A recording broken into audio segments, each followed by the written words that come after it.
Teleaula Natal. Oi, gente, tudo bem? Eu sou Ana Saraiva e este é meu sinal em Libras, a letra A descendo da cabeça até o ombro.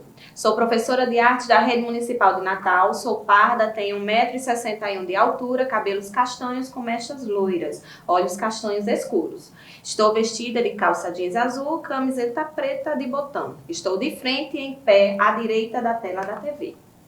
Por trás de mim, cenário virtual na cor azul escuro. A margem superior e esquerda do cenário, uma moldura retangular na mesma cor.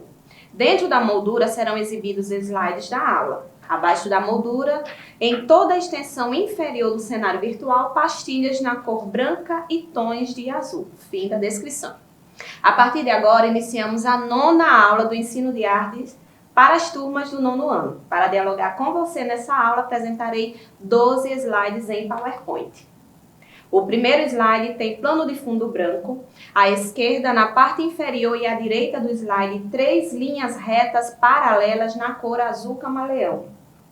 Na parte central superior do slide está escrito Secretaria Municipal de Educação Natal. No centro do slide, a palavra Artes em letras pretas. Abaixo, lê-se Aula 9, História do Teatro, Parte 2 e Professora Ana Saraiva.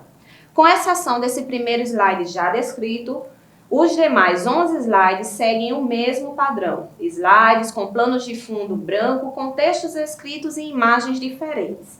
À esquerda, 3 linhas retas verticais paralelas na cor azul camaleão. Fim da descrição. Recapitulando a aula 8, lembramos que estudamos as manifestações teatrais e diferentes contextos da história mundial, reconhecendo traços dessa linguagem artística no dia a dia da pré-história, bem como situamos algumas particularidades do teatro na antiguidade, teatro grego, teatro romano e medieval. Em exibição, tela cheia. Mostra no centro do slide o gráfico vertical com 5 retas côncavas na cor azul, indicando continuação. No centro de cada seta, em letras pretas, está escrito respectivamente pré-história, antiguidade, teatro grego, teatro romano e teatro medieval. Fim da descrição.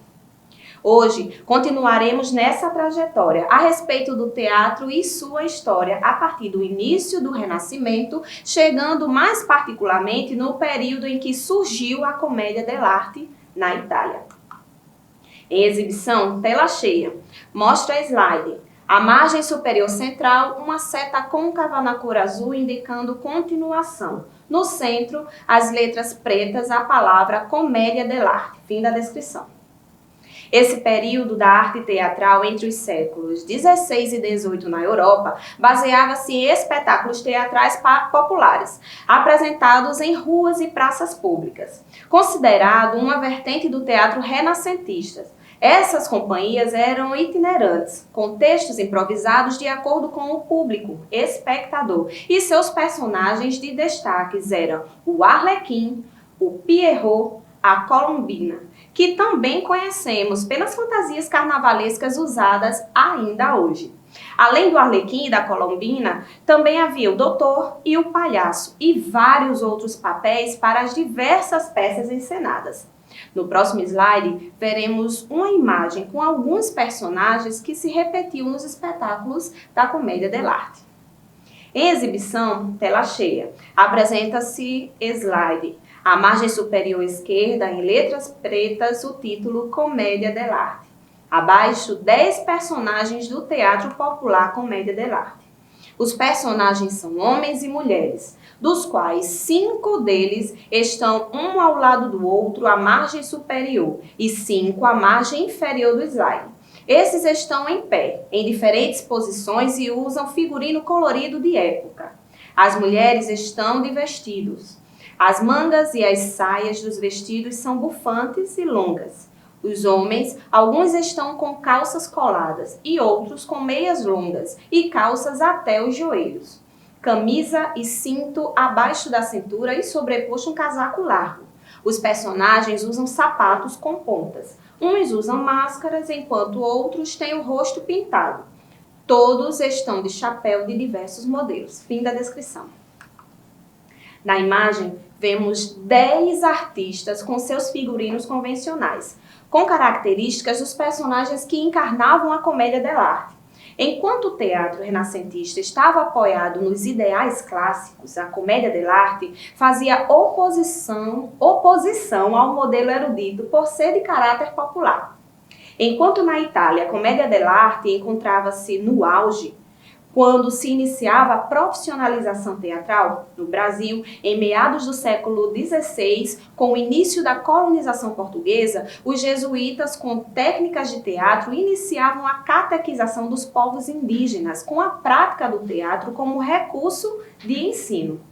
O Alto de São Lourenço, peça teatral escrita pelo padre José de Anchieta, é um exemplo dessa prática. Na encenação, o preconceito contra a cultura indígena e a culturação dos povos indígenas. Naquela época, o teatro tinha função religiosa e foi muito utilizado pelos padres da Companhia de Jesus como instrumento pedagógico. Aqui é importante relembrar que antes da colonização portuguesa, as culturas indígenas que não eram reconhecidas pelos portugueses por ser diferente, já apresentavam em seus costumes uma arte diversificada e esteticamente bem elaborada, como é o caso da arte marajoara, produção artística destacada entre 400 e 1350 de nossa era. Por meio do corpo, os povos indígenas tinham uma forma de teatralizar. Eles contavam uma história se expressando por meio da gestualidade, da pintura corporal, da dança, da oralidade, entre outros. Antes da colonização oriunda dos povos da Europa, já existia toda uma expressividade artística no modo de ser e agir dos povos indígenas, e nesse modo traduzia um estilo estético singular da cultura indígena, tanto no Brasil quanto em todo o território das Américas. Depois de passarmos brevemente pela Itália e pelo modo como o teatro surgiu em terras brasileiras, retornamos à Europa, indo em direção ao teatro elisabetano, na Inglaterra. Lá, alguns dramaturgos ingleses se especializaram na arte de contar a história de seus heróis, reforçando o sentimento do nacionalismo. O principal deles é Shakespeare, que aparece no slide a seguir. Em exibição, tela cheia, mostra Olhos sobre Tela, retrato do dramaturgo e poeta inglês William Shakespeare, num leve perfil, pele clara, calvo e cabelos crespos, castanho escuro à altura do pescoço. Olhos amendoados, castanhos claros direcionados para a direita. Bigode e barba castanhos claros. Usa brinco na orelha e veste camisa preta com gola branca. Fim da descrição. Shakespeare é um dos mais conhecidos dramaturgos do mundo. Suas peças foram traduzidas para as principais línguas modernas e é frequentemente encenada no teatro e adaptada para a televisão e cinema. Dentre suas obras destacam-se Romeu e Julieta, Hamlet, Macbeth e Sonho de uma Noite de Verão, como muitas outras. Exibição, na tela cheia, mostra slide. A margem superior central, uma seta côncava indicando continuação na cor azul. No centro, em letras pretas, a palavra comédia dell'arte. Na animação do slide, aparece a segunda seta e no centro as palavras teatro romântico. Fim da descrição. Aqui, nos encontramos com um movimento artístico, político e filosófico conhecido por romantismo. Nesse período, compreendido entre o final do século XVIII e todo o século XIX, a burguesia tem uma ascensão e o teatro sofre influências. Na Europa, o drama substitui a tragédia e a comédia se desenvolve. Os teatros eram laboratórios para a criação de formas e gêneros. Em exibição, tela cheia. Mostra em plano geral a parte interna de um teatro com predominância nas cores marrom, amarela e preta. No centro, o palco com uma apresentação. À frente do palco, pessoas sentadas em cadeiras e outras em pé. Nas laterais, 2 andares com camarotes. Fim da descrição. O teatro romântico volta-se para o ser humano. As peças falam sobre emoção e a idealização do amor, da mulher, da morte e da nação. Há a valorização das obras de Shakespeare. O romantismo fazia oposição ao classicismo, racionalismo e iluminismo. É o período do romantismo que acontece a materialização de um teatro originalmente brasileiro. No ano de 1838, com a encenação da peça O Poeta e a Inquisição, de Gonçalves de Magalhães, o drama foi encenado por atores brasileiros sob a direção de João Caetano dos Santos. Você sabia que João Caetano foi o primeiro artista brasileiro que percebeu a necessidade dos atores possuírem formação em arte dramática? Exibição tela cheia. Mostra fotografia colorida horizontal. No centro da fotografia, uma escultura de bronze em tamanho real do ator João Caetano. Ele está em pé de perfil, cabelos cacheados à altura dos ombros. Veste uma túnica de manga curta na altura do joelho, presa na cintura por um cinto com uma capa sobreposta e usa sandálias. À frente, do seu lado direito, a bainha do punhal, sustentado por uma corrente que passa pelo ombro esquerdo. O braço esquerdo está elevado à altura do rosto, mão aberta para a margem direita da fotografia. O braço direito esticado, à frente, punho fechado, segura um punhal na altura da cintura, direcionado para sua esquerda. Do lado esquerdo da escultura, há muitas pessoas. No plano de fundo, na cor azul, a fachada de um teatro. Na fachada, em letras brancas, está escrito João Caetano. Fim da descrição. João Caetano é considerado o primeiro teórico da arte teatral brasileira no século XIX. Na imagem autodescrita, vimos a escultura de João Caetano interpretando Oscar Filho de Ossian, um personagem da mitologia celta. Por trás dele, a mais antiga casa de espetáculo do Rio de Janeiro, inaugurada em 1813 por Dom João VI, com o nome real Teatro de São João. Atualmente, o Teatro João Caetano. João Caetano fundou a primeira Companhia Nacional de Artistas e criou uma escola de arte dramática. E por falar em movimento artístico, vamos ver agora algumas características do realismo e do naturalismo na história do teatro. Em exibição, tela cheia. Mostra no centro do slide gráfico vertical com duas setas côncavas indicando continuação na cor azul. No centro da seta, de cada seta, em letras pretas, está escrito respectivamente Comédia dell'arte, o Teatro Romântico. Na animação do slide aparece a terceira seta e no centro as palavras realismo e naturalismo no teatro. Fim da descrição. O realismo vem criticar diversos costumes da sociedade vigente e, assim como a maioria dos movimentos artísticos, teve representação na literatura, na música, na pintura, na escultura e no teatro também. No teatro, o naturalismo potencializou diversos aspectos do momento realista.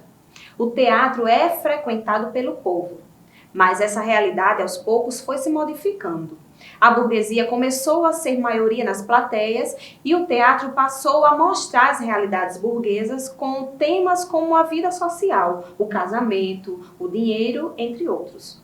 As representações também começaram a se aproximar mais dos costumes do dia a dia, mostrando pessoas comuns, mais próximas da vida real. Então, chegamos ao teatro do século XX. A partir do realismo e do naturalismo, outras concepções teatrais foram sendo incorporadas, tornando um instrumento de discussão e crítica social. Em exibição, tela cheia. Mostra no centro do slide gráfico vertical com 3 setas côncavas indicando continuação na cor azul. No centro de cada seta, em letras pretas, está escrito respectivamente Comédia dell'arte, Teatro Romântico e Realismo e Naturalismo no teatro. Na animação do slide aparece a 4ª seta e no centro as palavras Teatro, século XX. Fim da descrição. No início do século XX, as tendências realistas e naturalistas ainda permanecem, mas se expandem com experiências e inovações teatrais, com novos movimentos e experimentações artísticas. A estética teatral sai da ideia de reprodução dos cenários e figurinos como cópia fiel da realidade embora os temas tratados abordem o contexto social dos tempos atuais e contemporâneos. Hoje, finalizamos esse breve estudo a respeito da trajetória do teatro e sua história, percebendo as mudanças que ocorreram nas manifestações teatrais, da pré-história aos dias atuais. Para você, versos que falam da arte e do teatro como essa experiência do imaginário, da técnica e da estética que atravessam épocas e culturas. Na tela, em exibição, em letras pretas, 3 estrofes do texto O Homem e a Arte, de Clotilde Tavares, 2007. A arte é produto humano, é o real transfigurado. Não são as coisas reais, mas o mundo transformado. Na arte, nós renascemos, partes de um mesmo legado. Todas as obras de arte têm importância exemplar, pois representam um produto de cada tempo e lugar. Desde as obras consagradas até as que são criadas pelo artista popular. O teatro é a maravilha que junta no mesmo dia o texto, a luz, os atores, cenário, som, melodia, cria do nada uma história que fica em nossa memória, que marca, instiga, extasia. Fim da descrição. Não percam na próxima aula. Tchau!